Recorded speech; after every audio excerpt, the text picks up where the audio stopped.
Hey, what's up? This is Jerry with Wealth Dynamics. I hope you're doing fantastic today. I hope you make money, keep it, and multiply it, and that is what I'm coming with you today during my video. Okay, so I want to talk to you about one thing today: how to use money. How do you use money? Now, what does use mean? It's exactly what you think it means. You use it. Just like I use a vehicle and give it back. Just like I use dishes and I put them in the dishwasher. Just like I use a napkin and throw it in the garbage. I want you to start using money. Now, the contrary to popular belief, a lot of people hold money as this sacred, solid object. It's this thing. It's like a loaded gun, and if you use it wrong, it's going to hurt you. Yes, those things are true, but I want to break down how you should be using money. There's 3 rules that I didn't learn about money till this past year. Okay, and it's a shame that I didn't learn these things because I could have understood them when I was 6 years old. And you can too. So the first thing is this: you need to know money isn't even real.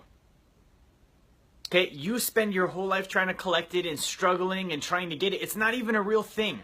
Okay, in the 1970s, money used to be backed by gold. Even then, it wasn't real. Gold was real. Money was just a piece of paper that represented it. In the 1970s, we came off the gold standard. So money became backed by nothing. If you look at your dollar, it does not any longer say redeemable for 1 silver piece. It doesn't say that anymore. It says Federal Reserve Note.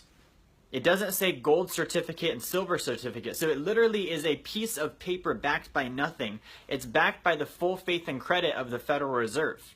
Okay? So money's not real. Money is an idea. Okay? Money is an idea. It's important to remember this. If I'm over here and I've got this kitchen timer and I've got these tacks, you own one and I own one, and you want the timer and I want the tacks, we're going to trade. Now, if we have a third party involved, let's say that he has a coffee cup, and I have the kitchen timer, and I want the tax, but you don't want my timer, you want a coffee cup. Well, now I've got to go to this guy over here, trade for the coffee cup, get the coffee cup, trade it to you for the tax, and that's too much work. That's why we have money. Money is a medium of an exchange. It's an idea backed by confidence.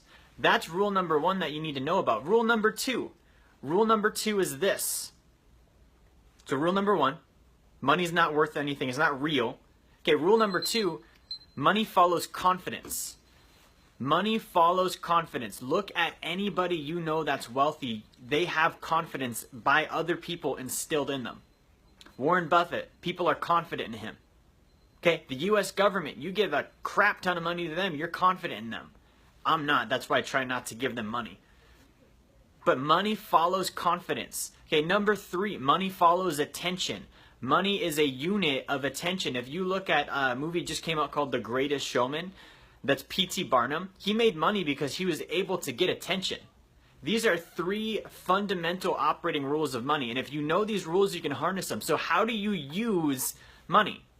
You use money knowing that it's not a real thing.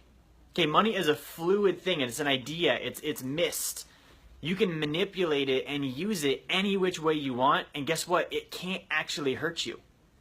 You getting set and stuck on a solid object can hurt you. Using money cannot. Okay, number 2, use money to gain confidence and to give confidence. There are individuals and groups I'm confident in, so I flow money to them and it always comes back because I'm confident and it's real. Okay, you can also use money to garner confidence from others. So use money to promote your ideas and garner confidence from others. Rule number 3 with money that I want to teach you today: use your money to get attention. Use your money to get attention.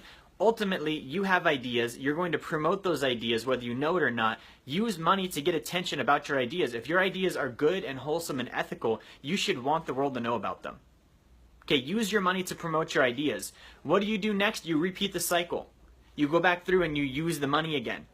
And then you get more confidence and give more confidence, and then you buy more attention with it, and you continue to repeat that cycle. Now, there's a problem here.